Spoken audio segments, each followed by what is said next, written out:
Ah, no, sí, estamos de Ya, todo confitrión. bien, está perfecto. Ya, chiquillos, les voy a hacer lo que les preparé para hoy. En parte son cosas que muchos de ustedes ya me han escuchado, em, pero podemos profundizar en reflexiones que muchas veces cuando uno hace una ponencia o algo así, es más difícil.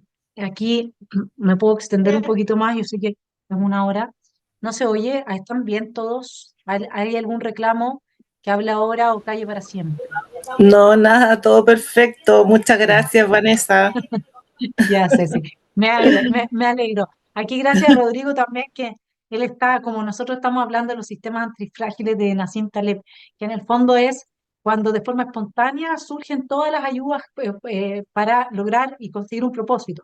Entonces ahí Rodrigo, sin tener él un cargo, una cuestión así, él tomó la iniciativa de, vamos, que voy a aportar con esto, así que él también tiene aquí harto de mérito. Bueno, me pidieron que hablara de ciencia política. Lo primero que uno hace cuando se aproxima a una materia es hacerse cargo de los conceptos, ¿no es cierto? Entonces, ciencia política. Piensen ustedes que yo tengo 2 másteres en ciencia política y un doctorado que me costó 8 años sacarlo en ciencia política. ¿Ya? Vamos entonces. La ciencia, digámoslo así, es un conjunto de conocimientos que se obtiene mediante la observación y el razonamiento. Se estructuran sistemáticamente y de estos conocimientos se deducen principios y leyes generales que me permiten predecir algo, ¿ya? Es el concepto de ciencia moderna. Cuando uno estudia ese concepto de ciencia moderna y piensa en la política, se da cuenta que hay algo que no funciona en esto de unir las dos palabritas, porque en política no hay nada que uno pueda predecir. Los seres humanos, en la medida en que tenemos libre arbitrio y que no estamos determinados, sino más bien condicionados por nuestra, eh, nuestro hábitat, digámoslo así, siempre tenemos la libertad de tomar un camino distinto, lo que no le pasa, por ejemplo, al agua cuando la hierven a un cierto nivel sobre el mar, ¿no es cierto? Y alcanza los 100 grados y hierve. Siempre va a pasar lo mismo.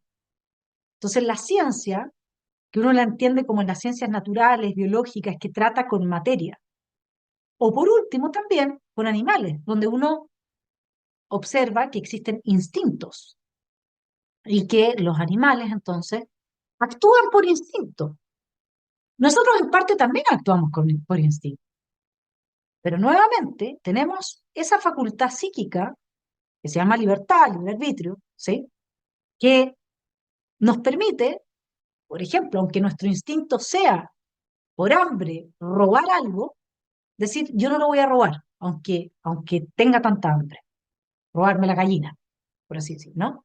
En cambio, el zorro, si tiene hambre, nosotros podemos predecir su actitud frente a una gallina. En un ser humano ustedes no pueden predecir. Y esa es la gracia, esa es la quinta esencia de la política, la libertad, que podemos hacer las cosas de otra manera, que no estamos determinados a hacer las cosas de una sola manera. ¿Sí? Entonces, la ciencia política, que tiene todo un área que se ha desarrollado, que yo estudié, porque yo finalmente me dediqué al área de la teoría. al área de los conocimientos, de la sabiduría filosófica más profunda y arraigada desde Aristóteles, que se los traje acá. Porque el primero en hablar de ciencia política como tal, bueno, algo hay en Platón, pero fundamentalmente el que lo desarrolla es Aristóteles. Y ustedes dicen, pero este gallo era inteligente, ¿no? Entonces, ¿cómo me mezcló en una frase dos palabras contradictorias? Si no hay ciencia en la política. Un poco mi hijo mayor me decía, eso que usted estudia es un puro chorizo, mamá. Porque todo lo que hoy día se dice, llamado ciencia política, ya está en los filósofos. Digamos, lo que se ha ido agregando, que tendría hipotéticamente carácter científico, es tan absurdo como que cuando yo estudiaba mi magíster de ciencia política en la Chile, leíamos papers en los que se planteaba que la democracia más durable, con mayores probabilidades de permanecer en el tiempo, dadas sus condiciones, era la venezolana. Y pocos años después emergió Chávez. ¿Sí? ¿Quién podría predecir qué es lo que va a pasar en política? ¿Ok? Entonces, lo primero que hay que hacer es decir, bueno, ¿qué es esto de la ciencia política? Entonces tenemos que irnos con Aristóteles. Él tiene un método que es inductivo-deductivo, él parte de ciertas observaciones, ¿no es cierto? Un cuerpo teórico de observaciones que nos permiten explicar eh, a través de principios los fenómenos que queremos estudiar. Esa es la primera etapa, una etapa de inducción. Y en una segunda parte del proceso, uno puede deducir leyes generales para explicar los fenómenos observados. Esto funciona bastante bien cuando uno tiene en cuenta qué es lo que es el ser humano y cómo actúa el ser humano. Partiendo de la base que el rasgo que nos distingue de todo lo demás en la naturaleza es la libertad. ¿Sí? Aristóteles privilegia entonces este análisis del razonamiento deductivo, en especial del razonamiento deductivo categórico, bueno, o silogismo, eso ya es un poco más complejo, no entraré ahí, pero en el fondo hay categorías y no puedes aplicarle, por ejemplo, principios de análisis, los mismos principios de análisis a las rocas que a los seres vivos, ¿ya? Porque son categorías distintas. Es decir, se va forjando todo un conocimiento que te va llevando a una serie de observaciones que te permite explicar la realidad. Pero una cosa es tener argumentos para explicar la realidad y otra cosa distinta es creer que sobre la base de esos argumentos, dado que son el resultado de un método que se repite, como en la ciencia dura, ¿no es cierto?, permanentemente, me permite entonces también predecir lo que va a suceder. Eso es muy distinto. ¿Ya? ¿Y por qué no es baladí lo que yo estoy diciendo? Porque vamos a ver que la falla telúrica entre la izquierda dura, la izquierda que tiene inclinación totalitaria, y no sé si hay alguna izquierda que no la tenga, pero dejémoslo hasta ahí esa discusión, y el resto de la gente, el resto de los seres humanos, la falla telúrica está ahí, está en el hecho de creer que como el Homo Deus, reemplazando a Dios, ellos pueden crear un nuevo ser humano. En lugar de, como decía Aristóteles, que la Constitución, que ustedes ya tuvieron su clase al respecto con Rodrigo, que la Constitución, las leyes te condicionen de alguna manera hacia la virtud, hacia ser un buen ciudadano, por ejemplo, no robar, no matar, etcétera, ¿no? No, crear un tipo de ser humano. Que incluso Aristóteles hace esa distinción, ¿no? Es mucho más fácil, dice, ser un buen ciudadano que ser un buen hombre. Porque ser un buen ciudadano implica solamente cumplir con ciertas reglas básicas, ¿sí? Ser un buen hombre es trabajar en tu propia materia psíquica, espiritual, biológica, ¿sí? Entonces, lo primero que tienen que tener claro es que todas las pretensiones de a través del razonamiento manejar al ser humano son pretensiones totalitarias que, como veremos en adelante, tienen por padre a Jean-Jacques Rousseau, ¿ya? Eso no existía antes de Rousseau. Es el primer tipo al que se le ocurre algo tan loco como que tú puedes hacer buenos a los hombres o tú puedes crear un nuevo hombre. Esto se lo decía a Fidel Castro a Orlando Sáenz. que Orlando fue presidente de la SOFOPA, si mal no recuerdo, en la época del 72, él dirigió las protestas, el paro de camioneros en ese año en contra del gobierno de Allende. Y cuando Orlando estuvo con Fidel Castro, Orlando le hizo ver, le dijo, oye, no me lo contó él mismo, ¿no? Mira cómo está Cuba, mira cómo están los cubanos, mira cómo viven. Y Fidel, ¿qué es lo que le respondió? Sí, pero aquí tenemos al nuevo hombre. ¿Y quién crea al hombre? Dios. Se pueden ir imaginando el nivel de mesianismo que tiene la izquierda totalitaria. Pero la izquierda, en su fenómeno totalitario, no existía antes de Rousseau, antes de la Revolución Francesa, porque el mismo cristianismo servía de barrera para eso, ¿sí? Pero tendrán clases después de historia de las ideas y me imagino que ahí podrán ver eso. Entonces, vámonos con la política de Aristóteles, porque hay que comenzar por el comienzo. La tarea, ¿cuál es la tarea de la ciencia política? Una vez que ya hemos dicho, a ver, ¿qué es lo que es la ciencia política? Primero nos vamos a quedar con la definición de ciencia de Aristóteles y no con la definición de ciencia moderna que da cuenta del conocimiento que tenemos en la física, la química, la matemática, la biología. ¿Okay? Eso es lo primero. Entonces, el concepto de ciencia es otro. Y esto es muy importante para no terminar cayendo en lo que hace la extrema izquierda, que es creer que a través de la razón, de la planificación centralizada, puedes manejar la economía, del adoctrinamiento puedes crear al nuevo hombre, de las leyes puedes reconfigurar el orden espontáneo de la sociedad. Si nosotros creemos que la ciencia política es una ciencia, como pensamos es la ciencia biológica o es la ciencia física, entonces estamos al lado de los zurdos. Así es simple. Por eso es que hay que entender que en Aristóteles el concepto de ciencia es muy distinto, ¿sí? Y además es una ciencia teórica, perdón, una ciencia práctica, no es una ciencia teórica. Las tareas de la ciencia política no se limitan a establecer cuál es el mejor régimen, sino también cuál se adapta mejor a cada colectividad. Además, de qué modo se pueden mejorar las constituciones existentes y cuál de todas es la que mejor se adapta a la mayor parte de las ciudades. Ah, ok. Entonces, ciencia política, hablamos de régimen. ¿De qué depende que tengamos uno u otro régimen? Bueno, de la Constitución. Palabrita que a nosotros nos tiene chatos ya, ¿no? Tiene que haber una relación entre ese pueblo y las leyes. ¿Qué significa eso? Eso significa que nosotros estamos ante leyes que se configuran mirando la realidad. Y ese otro cambio que es copernicano.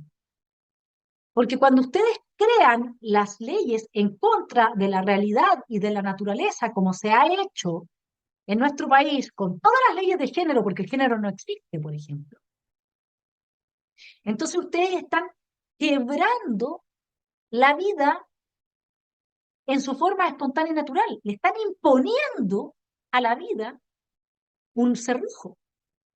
¿Cómo le vas a decir tú a un niño que decida a los 3 años si nació o no en el cuerpo equivocado? Estás destruyendo la vida cuando le dices a una mujer que todo hombre es un opresor. Le estás destruyendo su instinto del eros, de acercarse a un hombre. ¿Sí? Entonces, así es como estos ingenieros sociales nos van transformando nuestro mundo común en un infierno. ¿Ya? Y eso lo hacen a través de la legislación. Y una legislación que se manifiesta en contra de la vida, del ordenamiento espontáneo del mercado, del emprendimiento, de las energías que se encuentran en las sociedades disponibles para que trasciendan en el tiempo, en la forma de una nación. ¿Ya?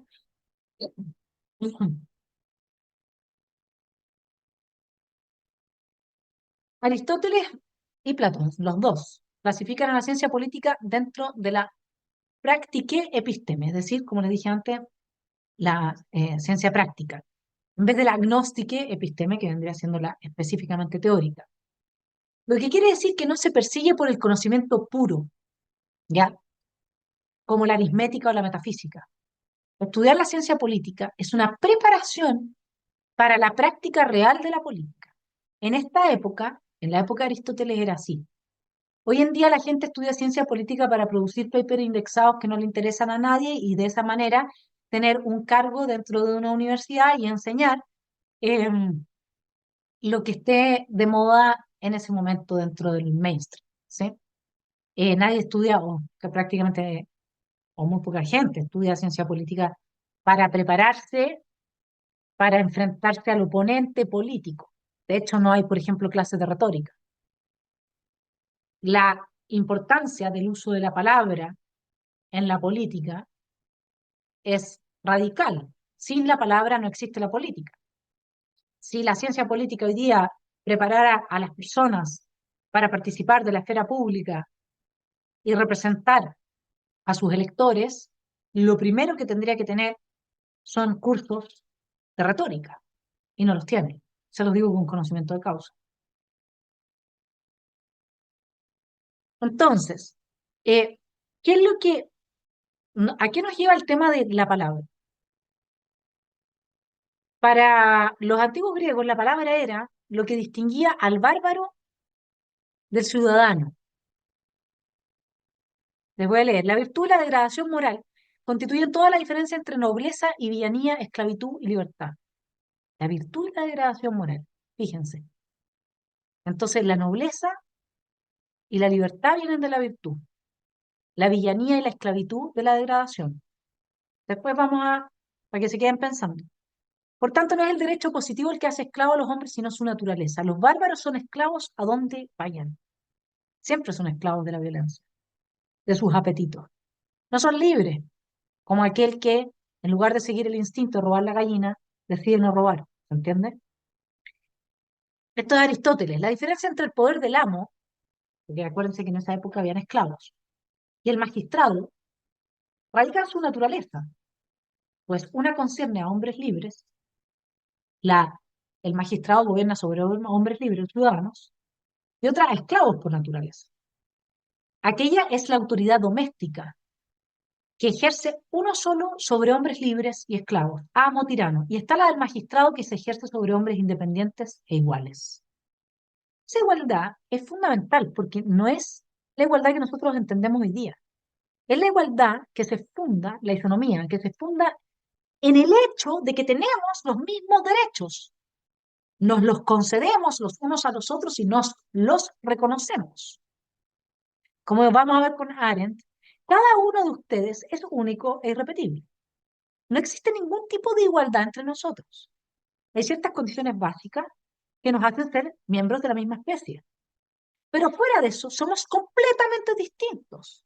Por eso es que nadie puede llegar y quitarle a uno un hijo o un padre y decirle, mira, te voy a poner otro miembro de la misma especie que se ve bien parecido. Porque hay algo en nosotros que nos hace irreemplazables. Bueno, esa radical diferencia que hay entre los seres humanos, los griegos la resolvieron a través de la isonomía, que es esta igualdad de derechos ciudadanos, que hay entre los hombres, es verdad, que cumplían una cierta mayoría de edad. El punto es que esos mismos hombres tenían, no todos, muchos de ellos, esclavos. Y la esclavitud estaba justificada, moralmente justificada, porque el esclavo lo era por naturaleza, ¿sí? ¿Y a qué le atribuye, a qué tipo de naturaleza, o cuál rasgo de la naturaleza? Aristóteles nos dice que el amo siempre piensa a largo plazo, y por eso puede diseñar una forma de vida que permite sostener la vida. En cambio, el esclavo consume todo en el día, todo lo que produce, arrasa con todo. Por eso es que el esclavo no sobrevive sin el amo. Y el amo tampoco sobrevive sin el esclavo porque él no trabaja la tierra, se dedica a pensar. O sea, es la razón. Y la razón aplicada a algo, aplicada a la sobrevivencia. ¿Sí? Y por eso, bueno, así es como Aristóteles justifica el hecho de que amo y esclavo no haya ninguna tensión entre amo y esclavo. Es más, por naturaleza se corresponde. Pero entonces yo me pregunto, por ejemplo, cuando a uno le dicen que usted tiene que cotizar para su previsión para cuando sea viejo, ¿no está el Estado cumpliendo el rol del amo? Pensando por nosotros en el largo plazo y obligándonos. a tener que ahorrar para un futuro que quizás nosotros no lo tengamos considerado de esa manera. Si ahora con la eutanasia que tanto le gusta a los zurdos, yo decido que me voy a morir a los 50, ¿por qué me tendrían que obligar a cotizar? ¿Y qué se creen los políticos? Quiero irlos tensionando la materia con la realidad para que les vaya sirviendo a modo de reflexión de abrir la perspectiva de observación que tienen hoy día respecto de la situación en la que estamos. ¿Qué dice Hannah Arendt? Cuando los hombres libres obedecían a su gobierno o a las leyes de la polis, su obediencia recibió el nombre de peitarquía, una palabra que indica con claridad que la obediencia se obtenía por la persuasión y no por la fuerza. Los bárbaros tenían gobiernos violentos y eran esclavos obligados a trabajar. Y ya que la acción violenta y el trabajo pesado se asemejan, porque ninguno de los dos necesita del habla para concretarse, los bárbaros y los esclavos se definían como seres aneulogou, es decir, que no vivían unos con otros primariamente gracias a la palabra. Se les negaban logos. Entonces, ¿qué es lo que les quiero decir con esto? Sin palabra no hay política. ¿Por qué es importante? Porque hay gente que entiende que la política es violencia, que la guerra es la continuación de la política por otros medios. Pero eso nos devuelve al mundo de los bárbaros. No hacer esa distinción nos devuelve allá. La política específicamente usa la palabra para persuadir y no la violencia para agredir y obligar. Entonces ustedes van a ver en la ciencia política dos corrientes que se definen a partir de estas dos concepciones de la política. Va a haber gente, los liberales clásicos, los republicanos, la gente que dice de sí misma ser demócrata, ¿sí? Que, no es, que se distinguen de lo demás justamente porque están disponibles para la persuasión. Y lo demás es lo barbárico, lo violento. ¿Ok? Ese es el asunto. Y no es lo mismo persuadir que adoctrinar. Una cosa es traer argumentos, ponerlos sobre la mesa de forma honesta y transparente. Y suponer que el otro tiene buena intención, porque si no, no tiene ningún objetivo persuadir. Y que viene limpio de polvo y paja. No como la Iracy Hasler y su influencia entre la cariola y el trino, ¿cierto? Y otra cosa es adoctrinar, que es exigir de la gente que, dado cierto conocimiento, actúe de cierta manera. Porque ahí esa gente se hace predecible. Volvemos a la predictibilidad. Volvemos al problema de la razón en la política. La razón es una razón del logos, del uso de la palabra y de la persuasión. ¿Ok? Entonces, bueno, está muy difícil pronunciarlo, que probablemente era una convivencia humana por ser libre y voluntaria. Para Aristóteles consistía esencialmente en el legein, hablar entre sí y hablar realmente, lo cual implica hacerlo racionalmente y no en forma de un entenderse a lo bárbaro. Y eso solo podía producirse bajo las condiciones de la polis. Condiciones de la polis. ¿Cuáles son las condiciones de la polis? Bueno, tú tienes un territorio, tú tienes habitantes de ese territorio y tienes reglas. Y esas reglas están normalmente contenidas, las más importantes, en una constitución.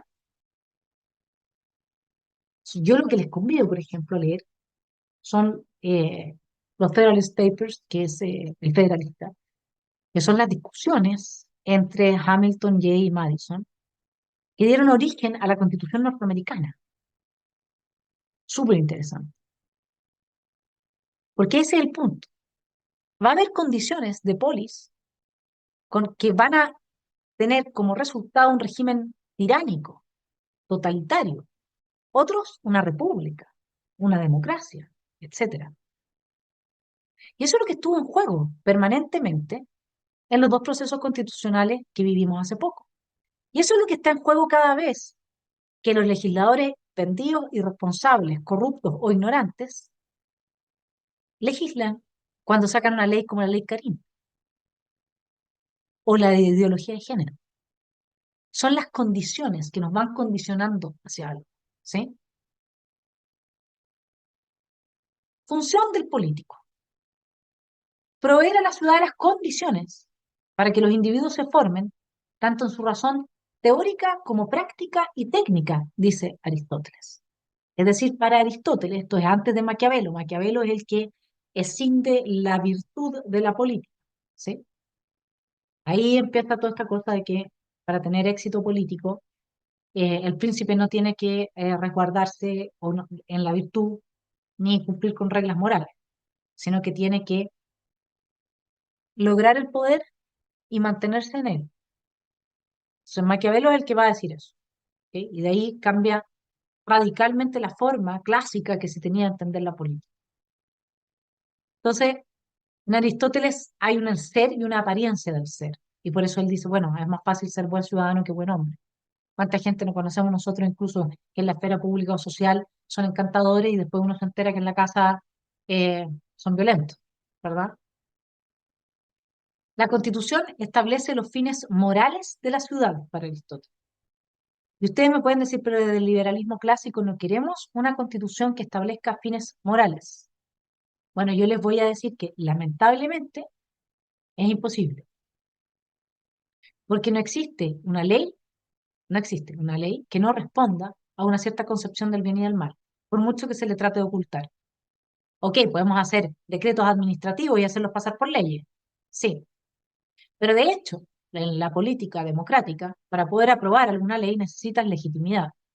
Y para lograr que algo sea legítimo, tienes que haber persuadido a la gente de que eso era bueno, ¿cierto? Ahora, ¿qué es lo que está pasando en Chile? Que nosotros que rechazamos todas esas leyes de género, ecocéntricas, radicales, etcétera, nos las están imponiendo igual, en contra de la voluntad ciudadana.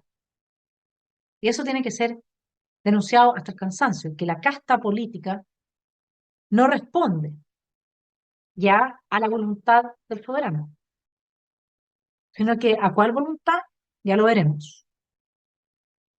El valor de la aristocracia en Aristóteles es la virtud, el de la oligarquía es la riqueza, el de la república la libertad. Son los tres regímenes que él identifica como los regímenes puros, donde no hay corrupción. Y esos tres regímenes tienen al mismo tiempo su versión corrupta, ¿ok?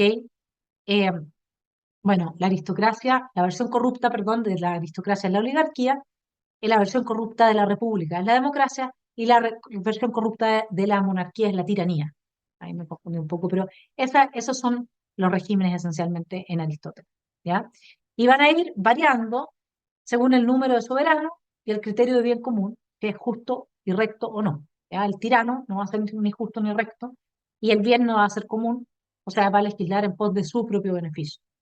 Lo mismo pasa en la oligarquía, y en la democracia lo que sucede es que la persuasión se transforma en demagogia. Entonces todo es mentira, nada es verdad, todo se corrompe, y de esa situación en que se busca la igualdad total, es decir, todos ser lo mismo, que nadie tenga nada más que nada que el otro, termina en tiranía normalmente, ¿ya? La Constitución es un artificio de la capacidad legislativa de los hombres. Se introduce un espacio para la convención que puede o no estar de acuerdo con la naturaleza, ¿ya? Y esto es súper importante.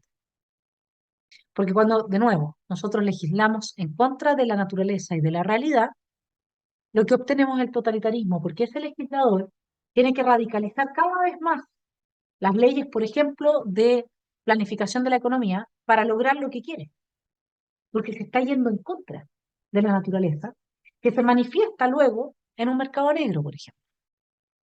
¿Se entiende? Entonces es muy importante tener eso a la vista. ¿Qué es lo que nos dice Hannah Arendt?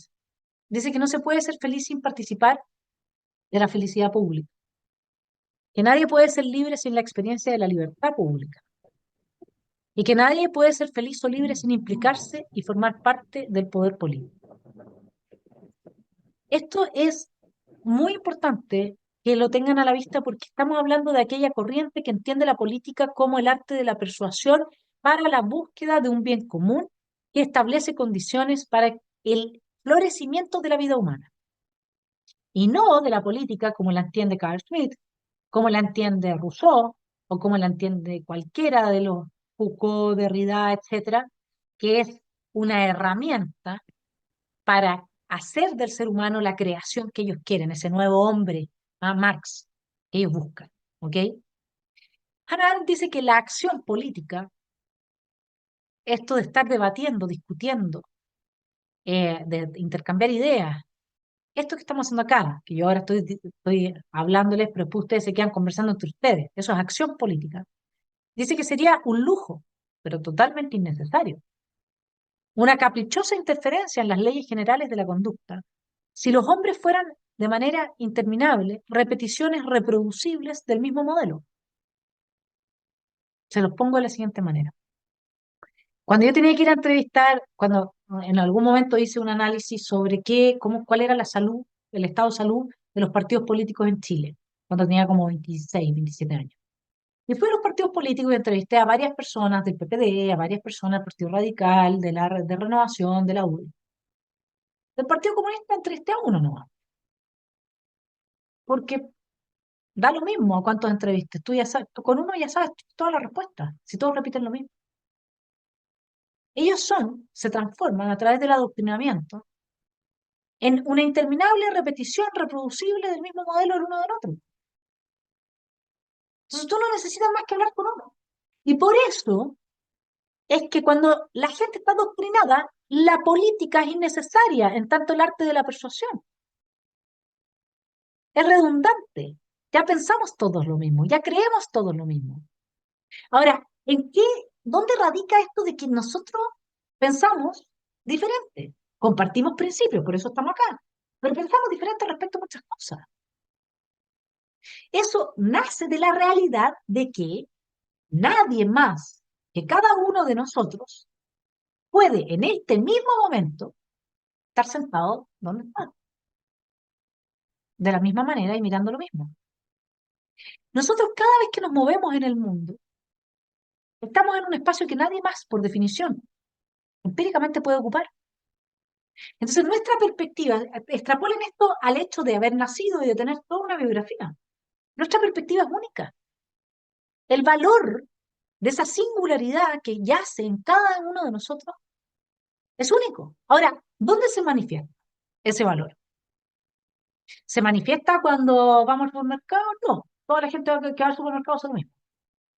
¿Se manifiesta cuando estamos en, no sé, pues, una pega? A veces, en algunas cosas, dependiendo del trabajo. Si es un trabajo mecánico, no. Pero cuando mejor se manifiesta es en la esfera pública, porque ahí cada uno de nosotros sale con su perspectiva y muestra quién es. Si ustedes me vieran a mí caminando por la calle y no me conocieran, no sabrían sería imposible que pensaran que yo les podría estar hablando de esta manera, porque de hecho yo me veo como algo distinto de lo que soy, según los cánones de las categorías en las que uno se mueve socialmente. Basta con recordarse esta propaganda que decía, no es muy tonto lo que estoy diciendo, y era una rubia que se parecía harto a mí, ¿sí? Ese es el canon. Entonces, ¿cómo sale el verdadero ser de cada uno de nosotros? A través de la palabra. ¿Y qué es lo que es ese verdadero ser? Lo auténtico de cada uno de nosotros. Lo que no significa que no compartamos muchas otras cosas con otros. Lo que significa que cada uno de nosotros es único y irrepetible. Y que esa es la condición del ser humano. Cada niño que nace es único y irrepetible. Por eso el daño, además, que se está haciendo a través de la ideología de género y del adoctrinamiento, de insertarles la duda, es tan grande.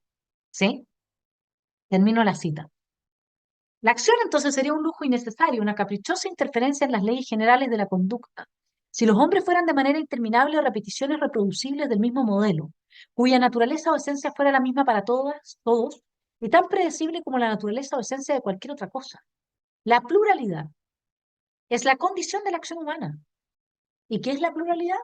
Es este hecho de que todos somos lo mismo, es decir, humanos, pero nadie es igual a cualquier otro que haya vivido o vivirá.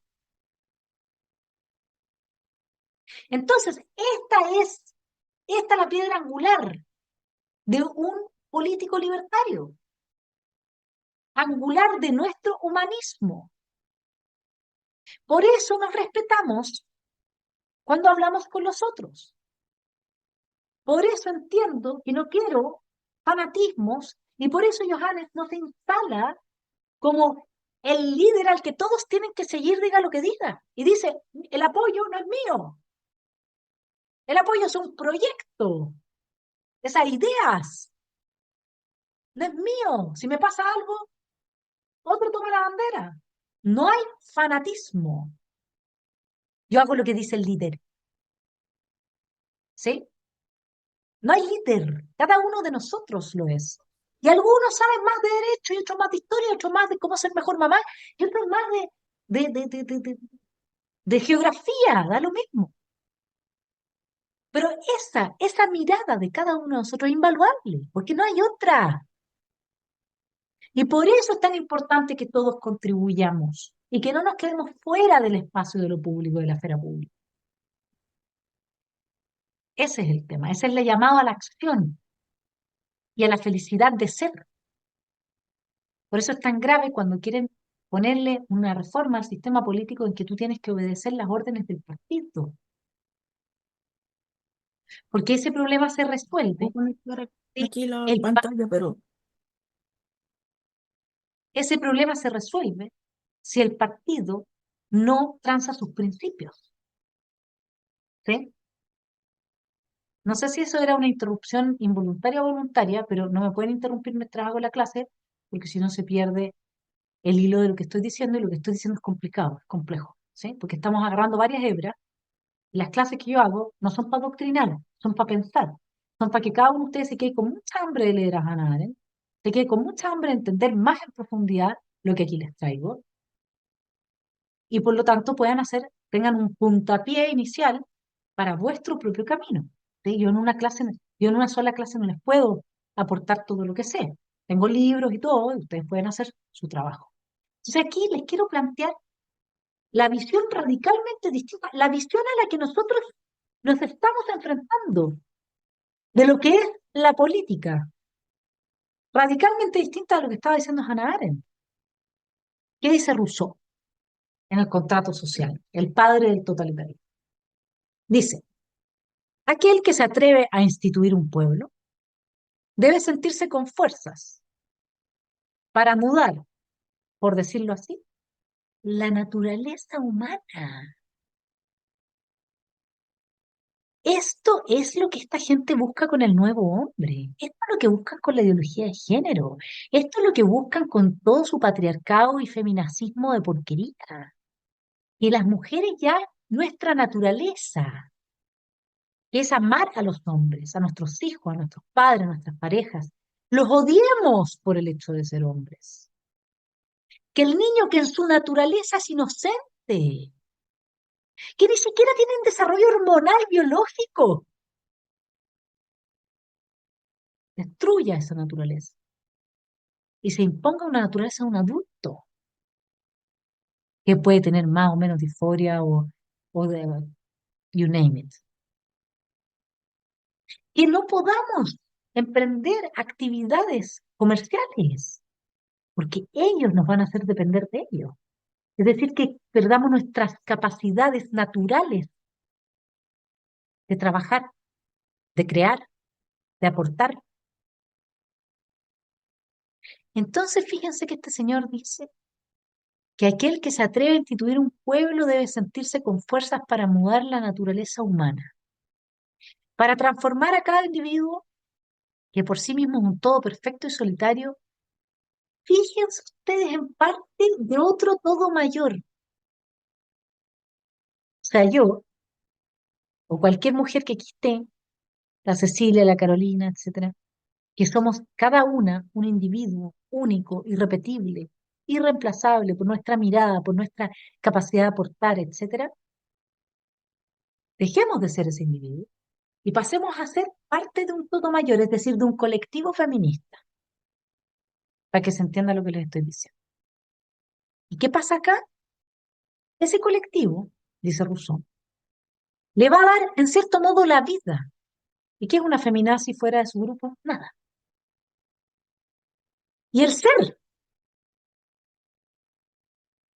para alterar la constitución del hombre a fin de vigorarla, para sustituir una existencia parcial y moral a la existencia física e independiente que todos hemos recibido de la naturaleza. En una palabra, este legislador debe quitar al hombre sus propias fuerzas para darle otras que le sean ajenas y de las cuales no pueda hacer uso sin el auxilio de los demás. ¿Les suena cuando Milei decía te quiebran las piernas y después te dan muletas? Y ellos son los que deciden cuánto tiempo te las puedes quedar y cuándo te las quitan.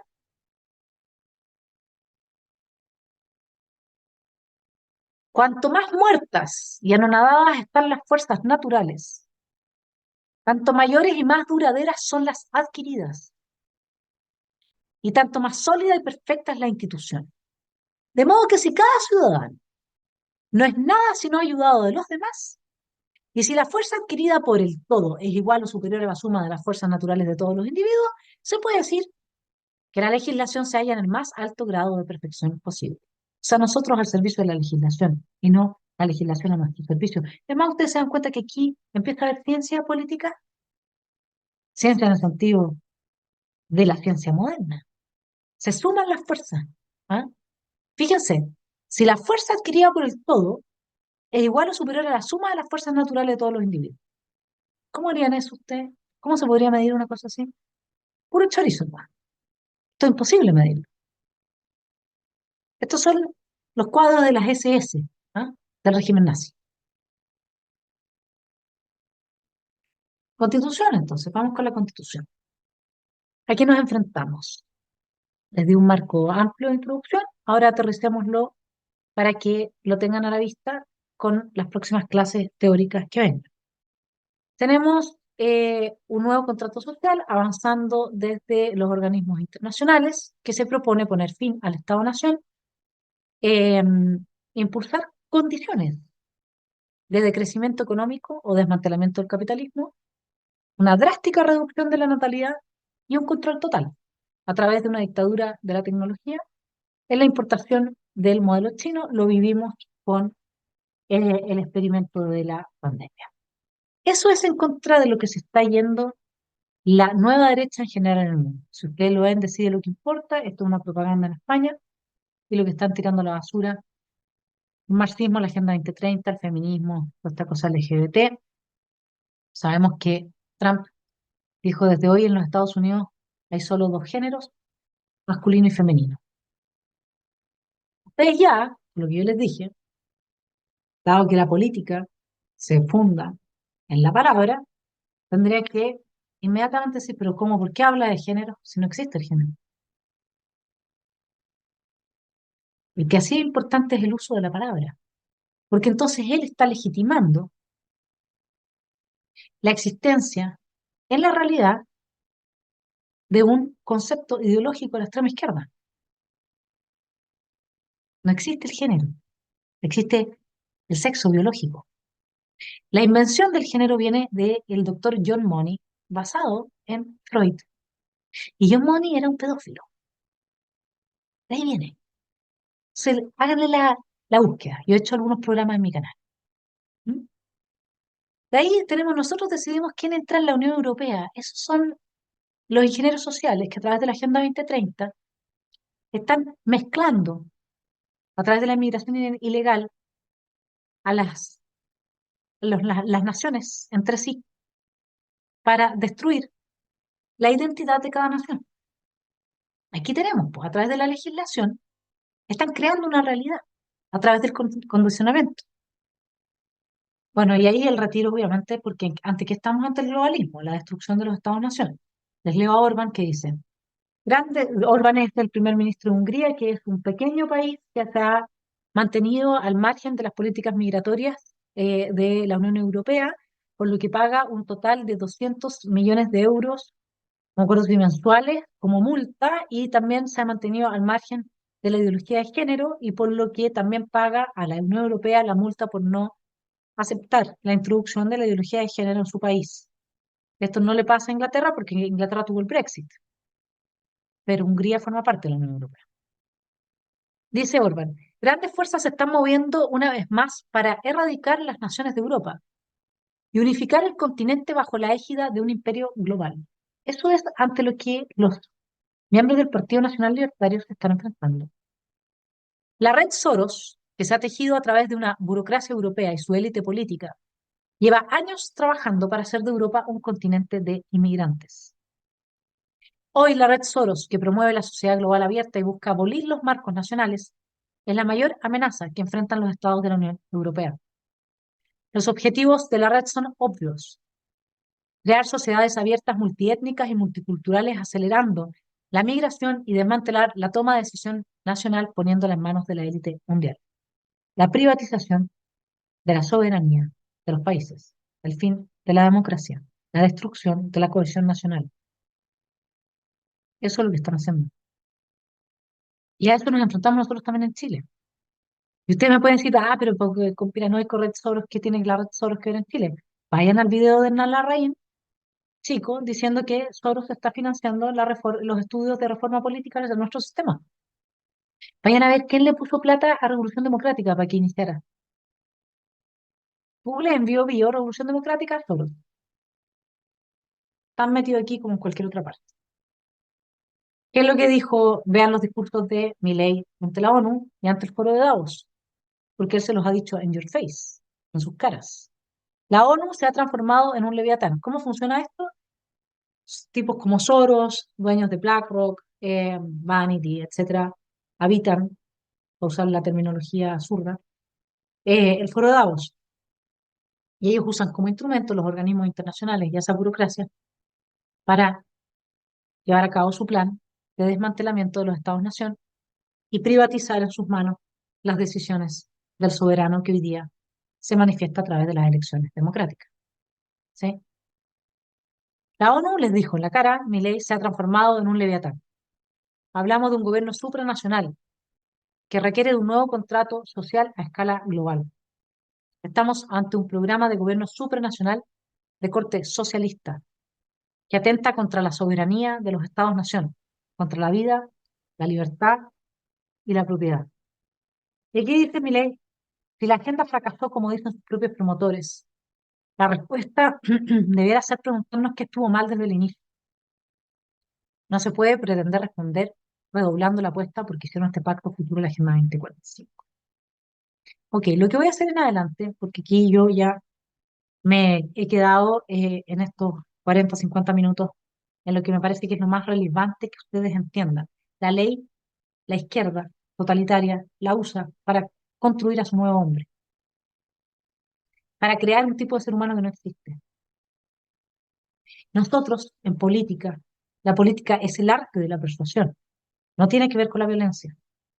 Nosotros a través de la razón persuadimos, pero a través de la razón no podemos establecer proyectos de ingeniería social que vayan destruyendo la singularidad del tipo de vida de cada persona y de cada grupo. ¿Sí? Por eso es tan importante el Estado más chico posible y la negación radical a un Estado cultural, porque el Estado no se puede meter a crear condiciones que generan tipos de vida, como lo hace a través de la ideología de género, lo hace a través de las ayudas sociales, etcétera. Tú no puedes terminar un programa de ayuda social porque ya hay gente que está viviendo de ese programa. Su tipo de vida es vivir como zángano. Eso, ¿sí? Lo que voy a hacer es mostrarles rápidamente, en los 10 minutos que me quedan, así, flash, ¿ya? De lo que es este nuevo contrato social, a escala global, cómo ha operado en Chile. Ustedes tienen mi canal Esfera Pública y les voy a pedir que si les parece buena idea, ni siquiera se suscriban, pero vean el material que llevamos ahí. Porque prácticamente todo lo que yo estoy diciéndoles acá, bueno, quizás no académicamente tan a la médula, sobre todo con el tema aristotélico, etcétera, los bárbaros, yo lo digo en el canal. La Claudia Ormeño que hace su noticiero todos los días también. Pueden meterse en las, busquen también Agustín Laje, Pablo Muñoz Iturrieta para todo lo que es ideología de género. Yo lo que les quiero mostrar rápidamente es este proyecto de ingeniería social que he descrito latamente y largamente en mi último libro, El progresismo y la cultura de la muerte. ¿Ya? Así que ahí tienen mucho material. También en el libro Globalismo de Laje tienen mucho material. O sea, esta intro es una intro, y hay una clase introductoria. O sea, lo que yo voy a hacer ahora es mostrarles un par de flash para que ustedes entiendan cómo este legislador rusoniano quiere crear una nueva naturaleza, una naturaleza que se destruye a sí misma. Por eso es que yo hablo de la cultura de la muerte, porque nos están condicionando hacia la muerte, hacia la no reproducción, hacia la eutanasia, hacia la eugenesia a través de la ideología de género, etcétera. Esto es lo que están haciendo. ¿Por qué? Porque son neomalthusianos. ¿Qué es lo que significa eso? Es gente que cree que somos demasiada gente en el planeta. ¿Ya? Entonces, voy a ir rápido. Aquí tengo el concepto del globalismo, que no es lo mismo que la globalización. Ustedes siempre hagan esa distinción. La globalización es horizontal, es un tema económico, se forma de manera libre y espontánea. El globalismo es vertical, viene desde los organismos internacionales, promovido por toda esta plata del foro de Davos, creando estos condicionamientos a través de la cultura para que la gente termine adhiriendo o siendo un buen ciudadano del nuevo orden mundial.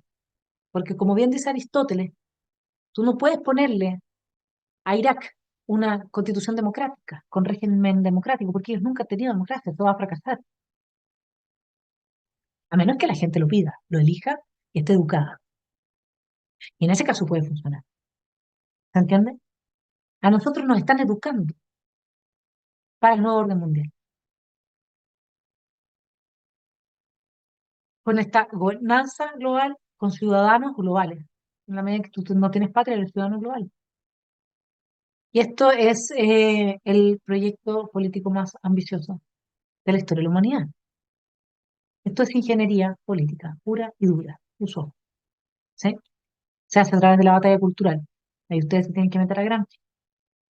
Gramsci es el tipo que dice, no sacamos nada con tomarnos por la violencia del Estado y luego imponer la violencia del Estado en sociedades que ya han avanzado mucho económicamente y se han desarrollado mucho porque no vamos a tener legitimidad, nos van a terminar destruyendo. La batalla tiene que ser cultural, crear condicionamientos, que la gente crea en lo que nosotros queremos que crean. ¿Cuáles son los caballitos de batalla de esto? El cambio climático elevado a nivel de dogma religioso y la ideología de género con su inclusión e igualdad. La bajada legislativa es la inmigración masiva para destruir las naciones, la permisología que detiene el desarrollo económico, la sostenibilidad tributaria y los compromisos internacionales, la política de género que destruye la heterosexualidad y el feminismo, por supuesto. Ustedes me dicen, no es una agenda socialista, fíjense lo que dice el ODS número 10, reducir la igualdad en los países y entre ellos. O sea, hay que reducir la desigualdad, perdón, entre Inglaterra y Cuba. ¿Mm? ¿Por dónde creen que van a ir? ¿Llevando a Cuba al nivel de Inglaterra o al revés? ¿Mm? Entonces acá se habla de que tienen que compartir la riqueza, combatir la desigualdad de los ingresos. Y en este punto, en el de la igualdad, incluyen la migración. Y la movilidad, por supuesto, siempre todo es responsable, seguro, ordenado, regular. Esto es biopolítica pura y dura.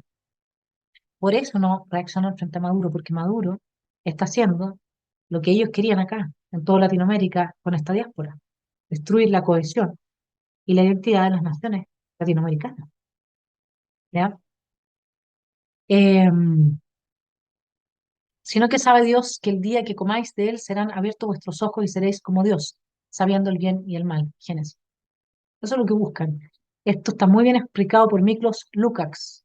Otro más, libro eh, el del Homo Deus. Eh, ahora se me va el nombre, pero ya lo pueden googlear. Ya, pues, acá tienen.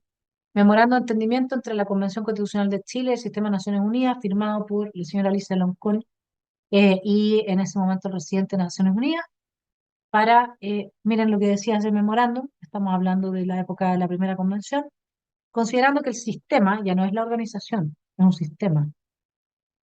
Esto también es importante, el lenguaje es importante, que el sistema funciona desde una mente que lo ordena, una organización en forma espontánea. El sistema de Naciones Unidas en Chile y las agencias y fondos, programas que lo integran, tiene como mandato general promover procesos de desarrollo sostenible que permitan alcanzar las metas de la Agenda 2030, el mamarracho es resultado de la intervención de la ONU en Chile. Y acá les pongo una petición de los convencionales constituyentes a Elisa Loncón explicando por qué, y ahí están todas las firmas, está la Rocío Cantuaria, me lo pasó, por qué hace la ONU metida en nuestro proceso. ¿Sí? Aquí los tenemos. Todos los últimos gobiernos de eh, Chile han firmado la agenda. No importa si es la Bachelet o es Piñera o es Boric. Entonces lo que yo veo acá es que la pelea es entre una cierta derecha tradicional y una cierta izquierda por implementar la agenda. ¿Quién va a ser en cada país el grupo que va a ser premiado con para implementar la agenda? Eso es lo que se están peleando. Y el segundo proceso constituyente se puede leer en esa clave. El primero era la implementación de la agenda desde la extrema izquierda. Y el segundo desde los miembros de la derecha que forman parte de la casta política. Acá ustedes tienen que además, métanse en esta página, Red Pacto Global Chile. Todas las empresas más grandes de Chile, todas metidas en la agenda, todas firmando la agenda, todas promoviendo la Agenda 2030. ¿Por qué? Bueno, porque en la ingeniería social de estos tipos han diseñado una serie de estímulos e incentivos económicos para quienes introduzcan todo el wokismo en sus empresas. Aquí tienen algunas de las empresas, mírenlo rápido, que son parte de este Red Pacto Global. Prácticamente no se escapa ninguna gran empresa, para que decirles la banca, que ya el Banco Santander en las cartolas te manda, según lo que consumiste, o sea, lo que gastaste, la huella de carbono que dejaste.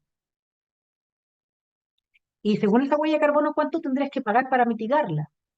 Ustedes entienden que si yo consumo 1.000 en un cuadro o 1.000 en cigarrillos, ¿no puede ser la misma huella?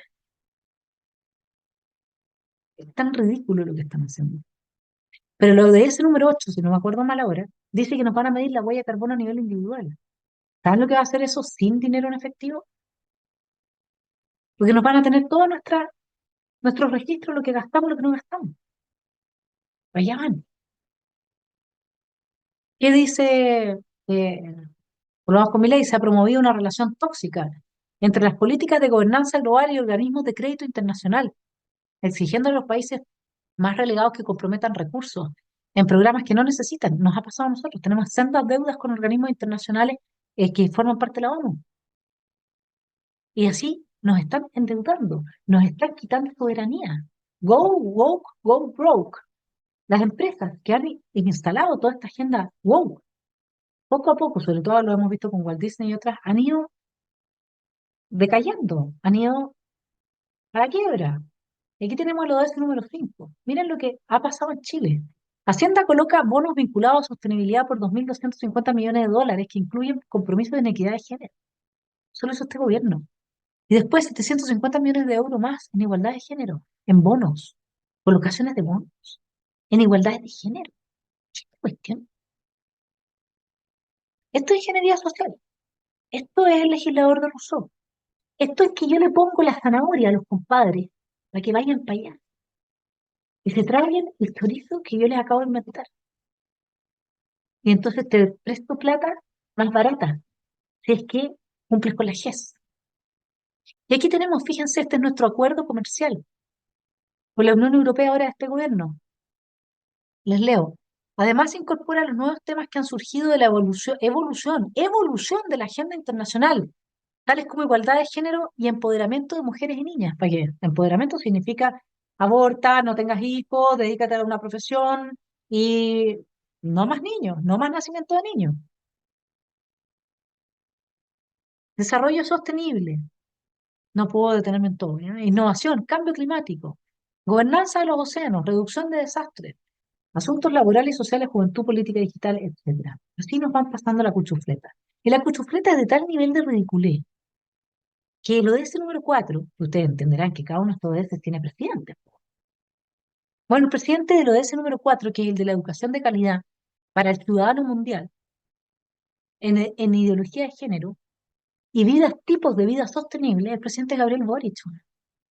Él es el encargado de la educación de todos los niños del mundo en la Agenda 2030. Así de serio es. Es destruir, destruir, destruir. Padre denuncia el procedimiento sexual sin consentimiento del cual le pecó. Bueno, aquí tiene la ideología de género. Esto es destruirle la psiquis a las nuevas generaciones, dejarlos marcados. Miren las preguntas que le hicieron a un niño de quinto básico. ¿Has tenido relaciones sexuales oral, anal o vaginal sin condón? Quinto básico. Y la repugnante de la Toa con su libro asqueroso, que no voy a repetir acá, googleenlo. ¿Has tenido sexo oral y han eyaculado en tu boca? Tal. Estas son preguntas a niños de quinto básico. Eso es destruirle la psique a las nuevas generaciones. Quitarle sus fuerzas naturales. Eso es lo que están haciendo. No me puedo detener, pero ahí lo vieron, ¿no? ¿no?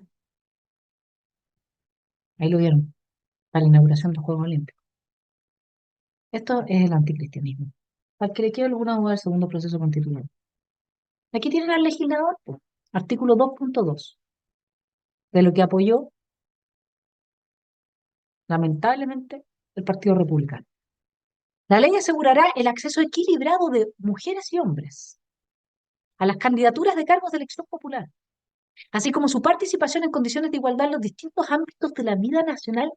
¿Qué me está hablando? El Estado garantizará el ejercicio de la participación política de las mujeres. ¿Qué es esto? Pura ingeniería social.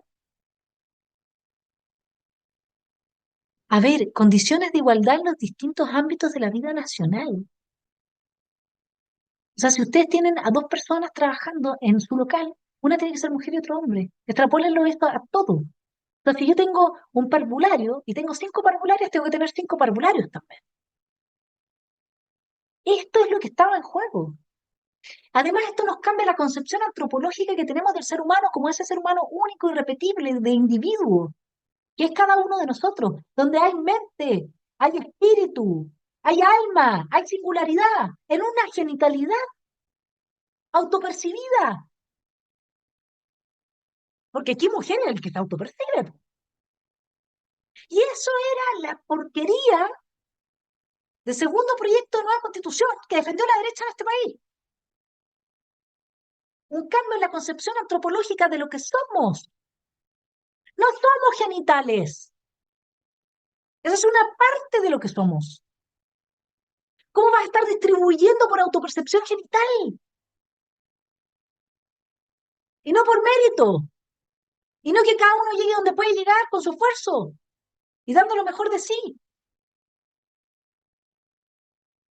Perdón, pero este tema me colapsa. Aquí vamos con el legislador. Sé que me estoy pasando un poquito, pero es importante. El legislador en Alemania, miren esto. Una guardería católica de Hesse envió cartas a los padres diciendo que sus hijos ya no eran regalos para el Día del Padre y de la Madre, porque la diversidad es cada vez más importante. Y la constelación madre, padre, hijo, hijos ya no es la norma. Ah, no, ¿ah? Ustedes saben lo que contiene una constitución, normas. Entonces no es la norma, no es la naturaleza la norma de un padre y una madre que tiene hijos. Aquí están atacando la naturaleza. Las parejas homosexuales pueden tener hijos, sí, pero no de forma natural. La carta desató una ola de indignación, de modo que la diócesis de Fulda, que es la responsable, se sintió ahora obligada a expresar su pesar por esta carta. Sin embargo, no parece haber consecuencias ni comprensión del problema real. Obviamente, el objetivo es obligar a los niños a perder la comprensión natural. ¿Quién creó la naturaleza? Ahí ven la dimensión teológica de esta lucha, que pasa de batalla cultural a lucha espiritual. Obviamente, con este fin, 2 días después del Día de la Madre, en el Día Internacional contra la Homofobia, la Biofobia, la Interfobia y la Transfobia, Baden-Württemberg está organizando un día de acción LGBTIQ+, en todas las escuelas del Estado. Para ello, los centros escolares dispondrán de sus propios materiales, ideas y proyectos. El trasfondo de esta iniciativa es la tarea permanente del Ministerio de Educación, dirigido por los verdes, de pensar queer en la escuela. No se los puedo explicar, pero métanse a estudiar esa hueá. Es la locura más grande que se puede. Esto es queer. Como mujer no binaria, me gustaría quedar embarazada con el semen de una mujer.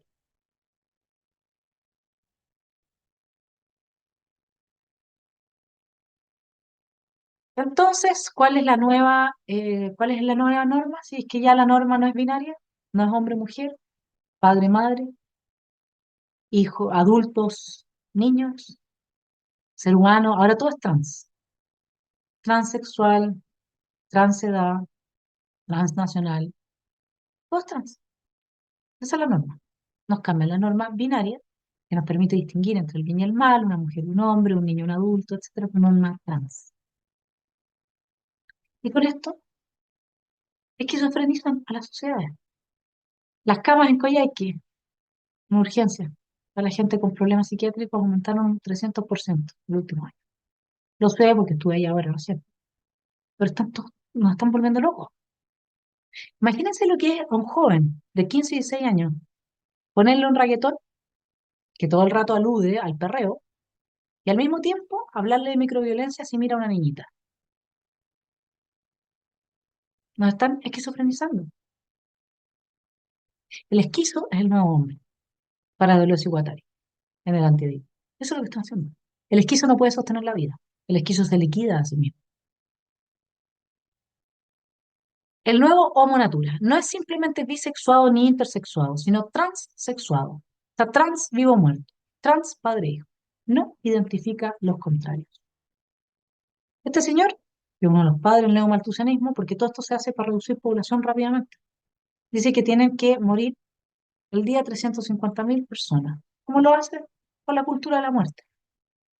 ¿En qué consiste eso? ¿Cómo nos están condicionando a través de la cultura y las leyes, obviamente? Nos están condicionando, exigiéndonos el corte de los 9 vínculos en los que afirmamos la vida. Esta- Esto ya es mi aporte como filósofo. El ser humano sin esos 9 vínculos no sobrevive. Queda en estado de superfluidad y lo arrasan. Primer vínculo con tu cuerpo. Segundo vínculo contigo mismo a través de tu pensamiento. Tercer vínculo con tu familia. Cuarto vínculo con tu sociedad. Quinto vínculo con tu nación. Sexto vínculo con la tradición. Séptimo vínculo con la especie. Octavo vínculo con el planeta. Noveno vínculo con Dios. Tú cortas esos 9 vínculos y no queda nada de un ser humano. Y eso es lo que están haciendo. No puedo detener en cada uno estos de los dispositivos que se usan, está en mi libro, todo esto. Eso es lo que nos están haciendo. ¿Y qué logran con eso? Destruir el cristianismo. Ah, ¿esto era religión? No. Es que es súper simple. ¿Qué tiene la civilización cristiana occidental que la hace distinta de las otras civilizaciones? ¿Por qué tendríamos que querer defenderla? ¿Por qué no dejamos que los chinos nos metan su cultura o que lo hagan los musulmanes?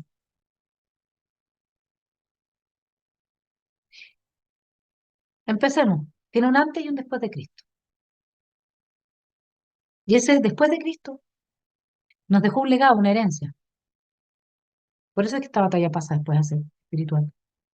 Esa herencia esencialmente establece límites al poder político por sobre el individuo en la medida que fue Jesús el que dijo al César lo que es del César y a Dios lo que es de Dios. Ni en China, ni en los países musulmanes, ni en ninguna otra parte hay límites al poder político. Después es Jesús el que dice, el que quiera que me siga. Ah, el que quiera, existe libre arbitrio a nivel individual. No eres parte de un colectivo. Y ahí ancla nuestra dignidad y nuestra responsabilidad, nuestra agencia moral. Es Jesús el que nos habla de ser hijos de Dios, todos iguales hijos de Dios, de esa semejanza que tenemos con Dios, creados a imagen y semejanza. Y es esa semejanza, nuestra capacidad de amar, nuestra capacidad de crear, de emprender, la que están destruyendo la psiquis de los niños de las nuevas generaciones con los condicionamientos culturales que nos están imponiendo. Y finalmente, efectivamente, en la dimensión religiosa, es Jesús el camino a la casa del Padre. No voy a entrar ahí. Todo se resume en qué? En libertad. Libertad. Porque no hay libertad para un individuo que no tiene agencia moral. No hay libertad si es que no hay límite al poder político por sobre los individuos. Y no hay libertad si es que nos odiamos los unos a los otros. Por eso era tan importante entender el segundo mandamiento, de amar al prójimo como a sí mismo, anclados en el Padre. Eso es lo que están liquidando. Una vez que liquiden culturalmente el legado de Jesús, tienen lo que estaban buscando, la esclavitud de todo el planeta para ellos. Eso, hay mucho que profundizar. Yo me extendí 15 minutos, les pido disculpas. No me puedo quedar, Rodrigo. Bueno, yo quiero agradecerte, Vanessa. Muchas gracias por tu clase em, magistral. La verdad es que muy, muy, muy interesante. Obviamente se entiende que en el tiempo que tuvimos, obviamente que no se puede entrar en más detalle y más profundidad, y por eso es bueno que las personas que quieran profundizar en este tema recurran a tu libro y a las otras bibliografías que hiciste mención. Em, Solamente yo, una cosa anecdótica, como ponerle un toque de humor a esto, ¿ah? Eh, Fíjate que hace un tiempo atrás yo vi un video de unos gringos, de un gringo policía que para a un tipo para controlarlo, y el tipo le dice que él no es ciudadano, que él es un perro, que él se siente perro. No sé si tú lo viste. Entonces no, no lo vi. el policía muy, muy, muy rápidamente dijo, ah, ok, usted es un perro. Bien, ¿dónde está su carnet de vacuna? Y me lo voy a tener que llevar a la perrera, a la perrera municipal. Bueno, y ahí se generó todo un diálogo total que al final el tipo terminó ya, ok, y terminó reconociendo que era un ser humano, pues sí, era una idiotez lo que estaba diciendo. Pero lo manejó muy bien el policía porque en el fondo le siguió la corriente y al final lo acorraló al tipo. Muchas gracias, Vanessa. Yo creo que el tema da para, da para pensar, para que la gente medite sobre estos temas, porque realmente hay, detrás de todo esto, yo creo que lo que hay es una maldad infinita. Eh, hay esta idea de querer destruir, destruir al final de cuentas a la raza humana. Fíjate que yo partí mis clases cuando les hice la introducción de la sociedad aquí a todas las personas que están escuchando. Les puse un video de Carl Sagan, cuando Carl Sagan pidió que el Voyager se enfocara hacia la Tierra y sacara una foto, ¿ah?, de un pequeño punto pálido azul en el universo, en el espacio. Y esa es la Tierra en la que vivimos y no hay otra más. Y es todo lo que conocemos. Y lo quieren destruir.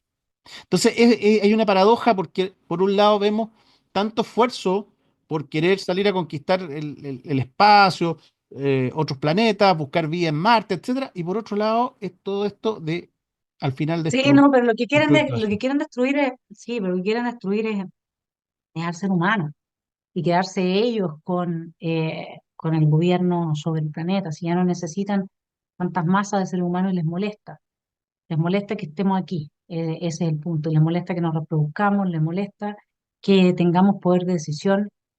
Son gente extremadamente totalitaria. Bueno, Miklos lo trabaja muy bien en su libro y yo también lo tomo bastante de él. Así que nada, yo los dejo invitados, primero que todo, a sumarse al canal también, porque si quieren más input de todo esto, yo siempre estoy hablando en estos códigos en mi canal. Claro, para mucha gente es un poco complejo a veces, como para empezar, pero uno al final termina cachando, porque una cosa te lleva a la otra, y como dije, está Laje, está Pablo Muñoz, lo de los niños es gravísimo, y mientras más de nosotros, a través de nuestra experiencia, nuestro pensamiento, entendamos algunas leyes generales de esta ciencia política, yendo con Aristóteles, no con los modernos, que entonces ocupan esta cuestión de ciencia para imponernos toda esta cuestión de ingeniería social.